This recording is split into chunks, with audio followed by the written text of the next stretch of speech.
네, 네 번째 시간인데요. 이번 시간에는 그 동성애의 정체성과 동성애자들의 현실이라는 제목으로 같이 다루도록 하겠습니다.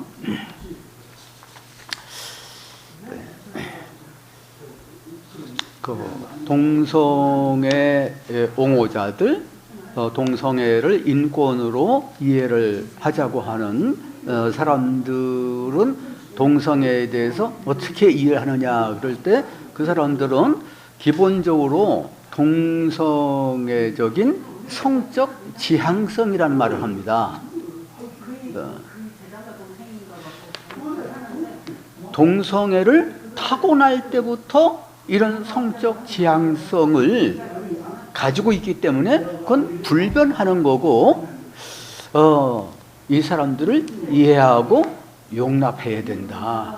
그 사람들은 관용의 대상이고 동정의 대상이어야지 비판의 대상이어서는 안 된다.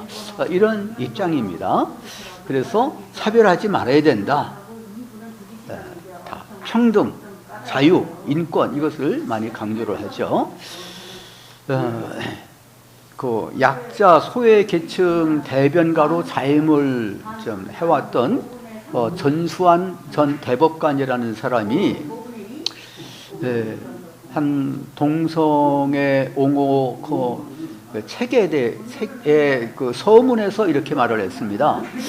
결혼이란 남자와 여자가 하는 것이라는 생각은 사회 다수의 통념이지만 남자와 남자, 여자와 여자가 사랑할 수밖에 없도록 태어난 사람들의 입장에서 보면 그렇게 생각하는 사람들의 숫자가 다수인지 소수자인지 무의미하며 다수의 생각에 맞추기 위해서 사랑이 불가능한 이성과 결혼할 수는 없을 터라 사랑하는 사람과 결혼할 수 있어야 한다는 생각은 특별한 생각도 비정상적인 생각도 아니며 그것이 가능한 법과 제도를 요구하는 것은 인간과 시민의 기본적인 권리 행사다.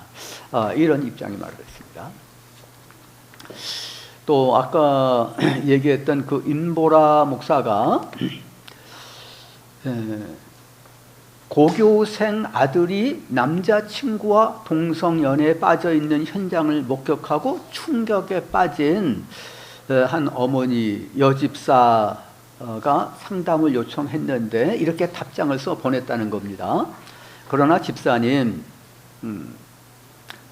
결코 누구의 잘못으로 제이가 동성애자로 변한 것이 아니랍니다. 제이는 그저 동성에게 자연스레 사랑의 감정을 느끼는 사람으로 태어났을 뿐입니다. 동성애자 기독교인들이 이성애자와 동성애자 사이에서 어떤 것이 하나님의 뜻인지 고민하기보다는 동성애자인 자신 또한 하나님이 만드신 사랑스러운 존재라는 것을 인정하고 받아들이기를 기도합니다. 이렇게 상담을 해줬다는 거죠. 동성애 그 정체성 문제, 동성애는 왜 생기게 됐는지 이 문제죠.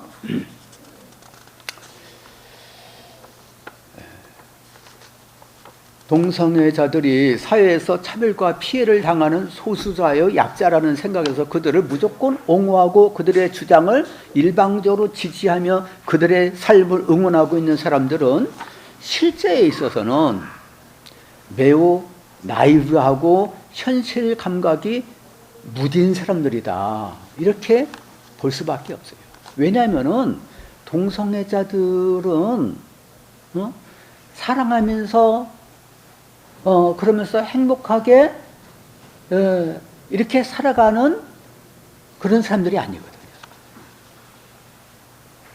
오히려 동성애자들은 대부분이 비참한 생활을 살고 있는 것입니다. 그래서 동성애자들은 자기들의 그 비참한 실제에 대해서 솔직하게 인정하려고 하지 않아요. 감추기에 급급하고 인권, 평등, 관용이라는 가면 뒤에 숨고 심지어는 예술과 사랑이라는 이름으로 미화시키기까지 하는 것입니다. 한 탈동성애자의 솔직한 양심 고백을 한번 들어볼 필요가 있습니다. 예, 조선일보에 이게 나간 건데요. 동성애 주제가 논란이 되는 이 시점에 저의 동성애 체험을 고백하고자 합니다. 저는 초등학생 고학년 때부터 동성애를 느끼고 대학에 들어와 종로 이태원에서 동성애자 커뮤니티에 가입하였습니다. 29살의 동성애를 극복하기 위해 결심하고 6년이 지난 지금은 여성과 교제 수준에 이를 정도로 동성애는 거의 없어졌습니다. 지금 드라마에서 영화에서 동성애가 쏟아져 나오고 있습니다. 두 남자가 산에서 일을 하며 동성애를 경험하고 사랑하게 된 내용으로 화제가 되었던 영화가 개봉되었을 때 일반인들은 감동적이었다고 했지만은 정작 동성애자들은 그렇게 공감을 하지를 못했습니다. 이유는 동성애는 그런 것이 아니기 때문입니다. 그런데도 무조건 정상으로 인정하면 되는 것입니까? 실상은 저려한데 동성애자들 결혼제도, 입양제도, 사회금지만 해놓으면 인권법입니까? 동성애를 치료하고 그 세계에서 나올 수 있도록 길을 만들어내는 것이 진정으로 그들을 위한 인권이 아닐까요? 적어도 국민들이 동성애가 무엇인지, 동성애자들의 실태가 어떤 것인지 제대로 알아야 하지 않을까요? 동성애자 세계의 모든 것이 인권이라는 이름으로 합법화된다면 그것은 전 국민적인 재앙입니다. 부디 올바르게 판단해 주시기 바랍니다. 우리나라가 동성애로 진통을 앓고 있는 서구 사회를 모델링할 필요는 전혀 없습니다. 동성애가 합법화되지 않은 건강하고 밝은 나라가 되어 전 세계를 선도하는 선진 한국이 되어야 할 것입니다. 동성애자에서 전향한 김정연 올림. 책에도 이게 나왔어요.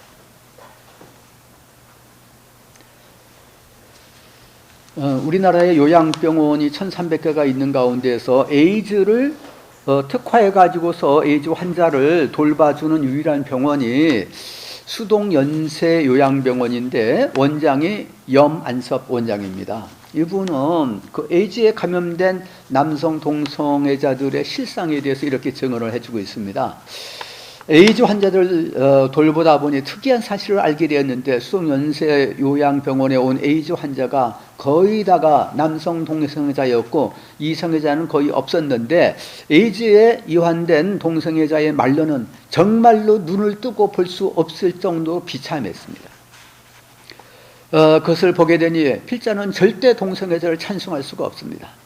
필자가 본 분들은 남성 간의 학문 성교에 중독되어 학문 성관계를 통해 에이즈 바이러스에 감염된 후 에이즈 바이러스가 뇌를 갉아먹어 20대 치매 또 식물인간 전신마비 반신마비 등이 와서 평생을 그렇게 불행하게 살아야 했습니다. 그런데 또 알게 된 놀라운 사실은 국내에서 매월 치료비 600만 원, 간병비 180만 원이 정기적으로 실시되는 각종 고가의 검사 비용까지 모두 국가로부터 지원받는 것이었고 보훈 대상자보다도 혜택이 월등히 좋다는 것이었습니다.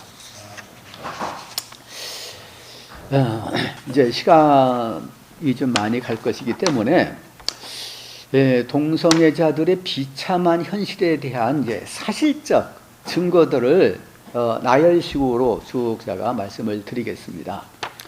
전문가들의 어떤 그 증거들, 제가 이제 이것을 논문으로 쓰고서 발표를 했는데, 그래서 각주를 아주 많이 달았습니다. 저 나름대로는 몇 년 동안 아주 열심히 연구를 많이 했고 그랬는데, 각주가 많이 있으니까, 만일 여러분들이 이 논문의 그 원문을 받아보기를 원하신다고 한다면은 저한테 알려주시게 되면은 제가 이메일로 이 파일을 여러분들한테 보내드리도록 하겠습니다. 동성애자들 또는 동성애 커플들은 실제로 이성애자들에 비해서 정신건강이 심각할 정도로 좋지가 않습니다.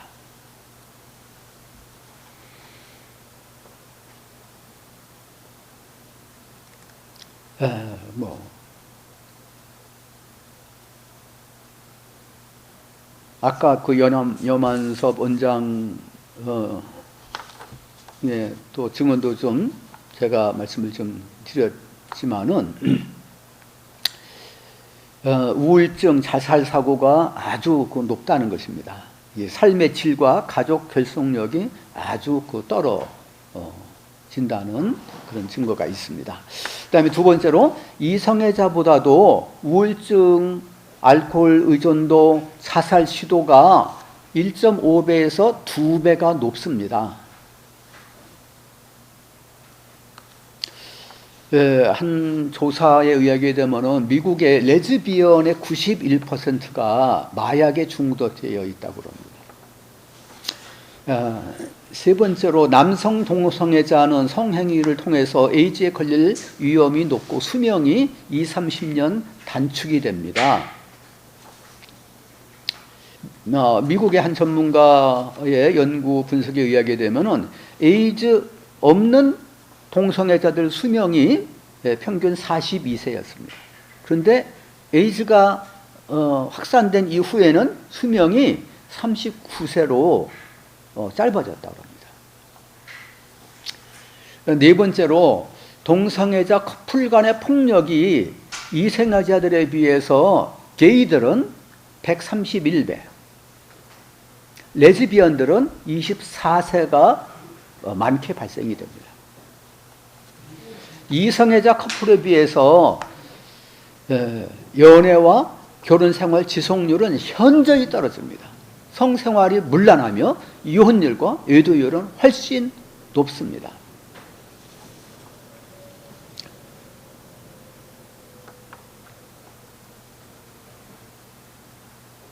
어, 1978년, 지금은 더 좀 심화됐겠습니다만은 그때 한 연구 보고서를 보게 되면은 남자 동성애자의 43%가 500명 혹은 그 이상과 성관계를 했고요. 28%는 1000명 이상 관계를 했다고 합니다. 그 중에서 79%는 처음 만난 사람과 관계를 가졌다는 겁니다. 다섯 번째, 동성애자들의 독특한 성행위에 속하는 리밍, 학문 성교로 말미암아서 치명적인 감염성 질환들에 노출되기가 쉽습니다. 여섯 번째, 이성애자들에 비해서 더 파괴적이고 더 소비적입니다. 아동 성추행 사건의 3분의 1이 동성애자들이 연루되어 있다, 그런 이제 보고가 있습니다. 일곱 번째, 불치병인 에이즈와 매독 감염자 비율이 매우 높으며 다른 사람들에게 전염시킬 위험이 큽니다. 이것은 여러분들 다 이제 알고 있는 사실이고요. 게이들은 지속적 학문 성관계로 관략걸이 파괴되고 학문이 늘어나 생긴 대변실금 증상 때문에 흔히 기저귀를 착용을 한다고 그럽니다. 그 유명한 그 커밍아웃한 연예인 그 홍보 씨는 하루에 12번에서 15번 변을 보러 화장실에 간다고 TV 방송에서 스스로 밝혔습니다.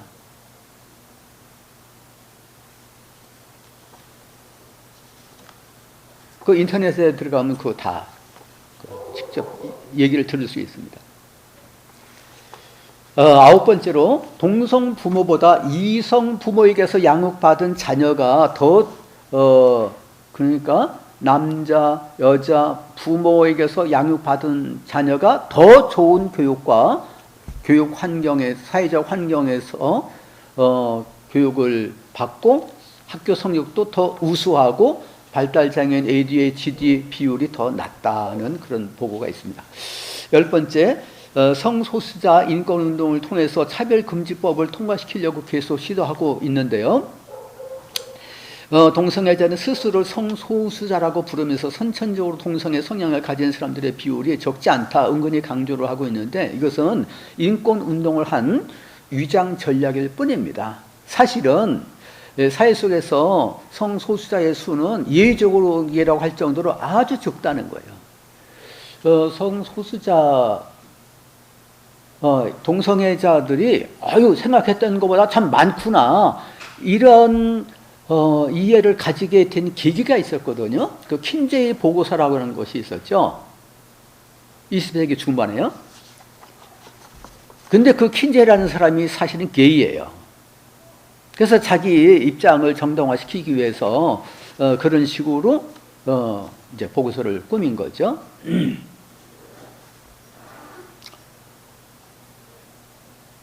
미국의 그 저명한 성과학자들의 조사, 그 여러 사람이 조사를 했어요.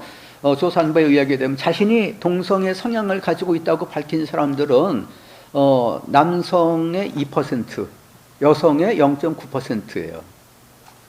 그런데 동성애 성향을 가진 사람들이 성 정체성을 말할 때 자신이 게이다, 레즈비언이다, 그 동성애 그 활동을 하는 사람이라고 말하는 사람은 훨씬 더 적다는 겁니다. 11번째, 미국 정신의학협회에서 동성애를 정신장애 분류에서 제거를 하게 됐어요. 왜 그렇게 제거를 하게 됐느냐? 그러면은 완전히 폭력적인 상황 속에서 그렇게 됐습니다. 1973년도에 게이 인권 회복주의자들이 3년 동안 난동을 피워가지고서 마이크를 뺏고 막 협박을 하고 이렇게 해가지고서 정신장애 진단 통계 편람 3에 본래는 성도착증 범죄자가 집어넣었는데 그걸 삭제를 하게 됐습니다. 그러는 다음에 3년 후에 1977년도에 미국 정신과 의사 2,500명을 대상으로 해서 조사를 했어요. 그런데 69% 정신과 의사들은 동성애는 병리적 적응이라고 대답을 했어요. 병적이지 않다고 응답한 정신과 의사는 18%에 불과한 것입니다. 동성애가 도덕적인 죄도 아니고 비정상적인 성향도 아니다. 질병도 아니다. 치유가 가능하지도 않다. 이와 같은 이해를 가지게 된 것은 그 프로이드 정신분석가, 정신병리학자죠. 그 프로이드의 영향인 것입니다. 그 영향을 받은 사람들은 이제 그런 식으로 생각을 하죠. 12번째, 유전적인 요인에 의해서 호르몬과 뇌 구조가 동성애자가 되도록 태어나는 것이다. 이런 이제 가설을 누가 주장했느냐? 그러면 1973년도에 헤이머라고 하는 사람이 주장을 했는데 사실은 이 사람이 동성애자예요. 그런데 1979년도에 반대 논문이 그 과학적인 근거를 가지고서 발표가 됐어요. 그렇게 하자 1985년도에 해머 자신이 이전의 가설을 취소하는 논문을 발표했습니다. 이후에 유전설에 대한 확실한 증거가 아직까지 나타나 있지 않습니다.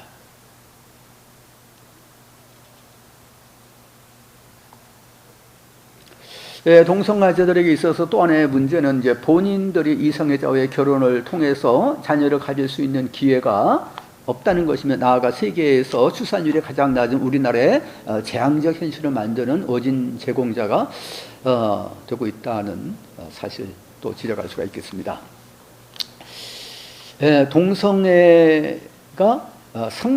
동성애라는 그 성적 지향이 선천적이라는 그런 가설을 해머라는 사람이 발표했다고 그랬죠. 거기 아주 심각한 문제가 좀 있는데,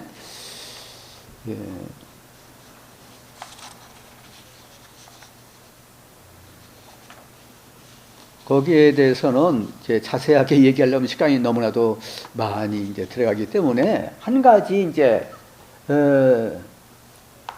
강력한 그 반증을 제시를 좀 할 필요가 있다고 봅니다. 이게 뭐냐? 그러면 선천적으로 태어난 것이라고 한다면은 이 동성의 성적 지향성이 바뀌면 안 되는 거거든요. 근데 동성애자로 있다가 이 사람들이 치유를 받아가지고서 바뀌는 거예요.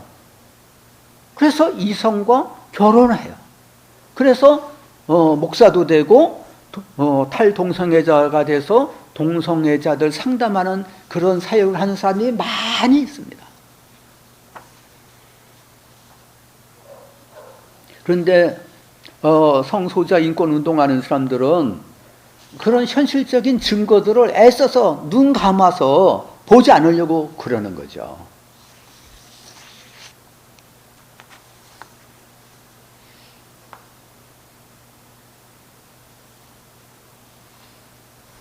동성애자들이 왜 동성애자가 됐을까 했을 때 여러 이제 원인이 있는 것입니다. 그것이 이제 중요한 것이죠.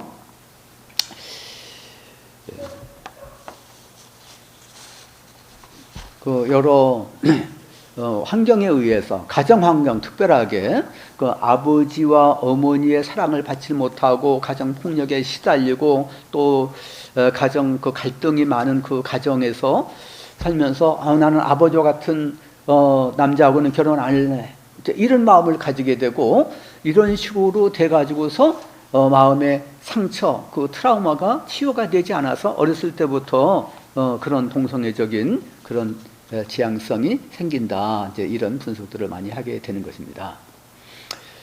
토니 캠폴로라는 사람이 본래 이 사람이 복음주의자인데 그런데 그 친동성애 성향을 보이고 있어요. 그 동성애에 대해서 이제 이해하려고 하는 입장에 또 많이 있습니다. 그래서 300명의 남성 동성애자들을 만났는데 그들 중 누구도 동성애를 택하지 않았다 이거죠. 그들의 정신세계 발전 단계의 아주 초기에 그 동성애 성향이 일어나게 됐다. 그것은 이제 사실이라고 말할 수 있어요. 그런데 선천적으로 태어나는 것은 아니다 이거죠. 태어나는 것은 아니고 그렇지만은 여러 환경 가운데 그 사람의 잘못이다 이렇게 또 볼 수도 없는 거죠. 어렸을 때부터 자기가 기억할 수도 없는 그런 어린 나이에 그와 같이 되기 때문에 또 어떤 사람들은 초등학교 때 아까 그 홍모 연예인과 마찬가지로 초등학교 때 그 동성애 성폭행을 당했는데 그때부터 그쪽의 감각이 이제 생겨가지고서 그쪽으로 빠지게 됐다. 이제 이런 사람들이 많이 있는 거죠.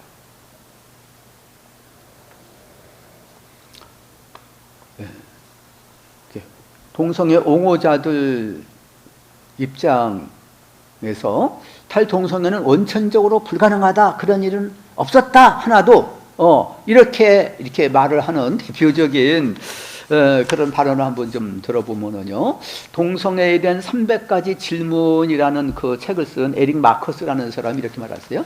그 누구도 성적 지향성을 바꿀 수는 없습니다. 다시 말해 이성애자의 이성에 대한 성적인 감정을 제거시킬 수 없듯이 동성애자의 동성애에 대한 그 감정 역시 제거시킬 수 없습니다. 동성애자들을 이성애자로 만들려고 노력하는 치료가들은 모두 감옥에 가야 합니다. 왜냐하면 그들이 해야 할 일은 환자들이 진정한 자기를 찾아가는 과정에서 나는 누구인가에 대해서 좀 더 편안한 느낌을 가질 수 있도록 하는 것인데 그들은 오히려 반대행위를 하고 있기 때문이다. 만약 자신이 원한다면 동성애자가 이성애자로 될 수 없나요? 없습니다. 이렇게 말해요. 그런데 반대로 수많은 탈동성애자들의 치유 사례, 간증들이 있는 거죠.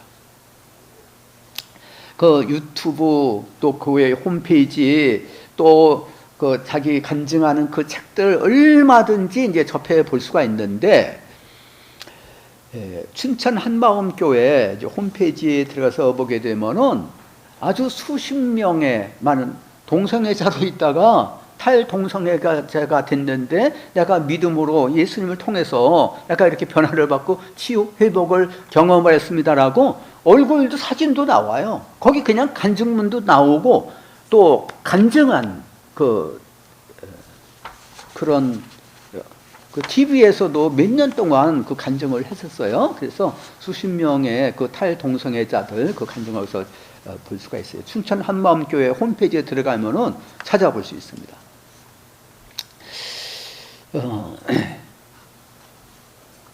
그 동성애자로 있다가 성중독자들을 치유하기 위한 사역단체 메서링 라이프 미니스트리스라고 하는 단체를 설립하고 또 퓨어 패션 TV를 설립을 해가지고서 30년 동안 전 세계를 다니면서 활발하게 사역을 하고 있는 데이빗 포스터라는 사람이 있어요.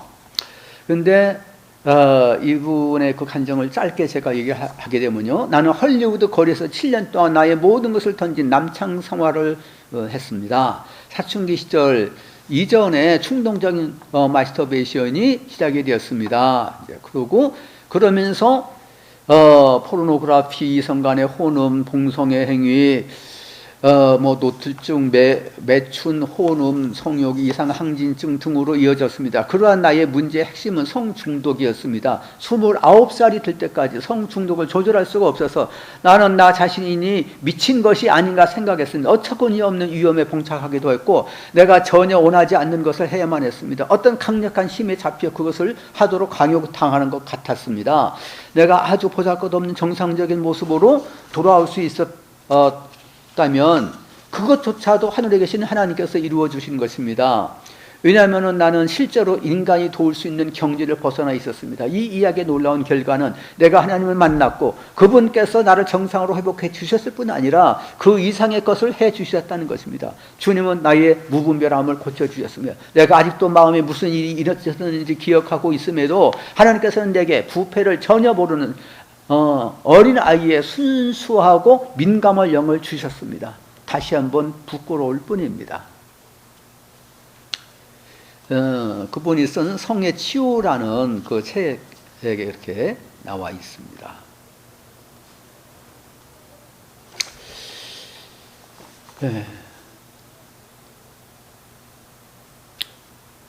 이상과 같은 이제 심각한 문제들이 있음에도 불구하고 성소수자와 인권 문화의 이름으로 동성애자들의 정치적인 활동은 점점 더 커져가고 있습니다.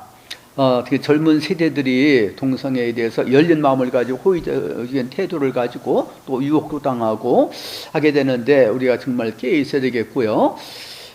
그리고 탈동성애 운동하는 분들은 우리가 적극적으로 돕고 함께 교회에서 이 일을 조직적으로 해 나가야 될 때가 아닌가 그렇게 생각을 합니다. 이상으로 이번 시간을 마치도록 하겠습니다.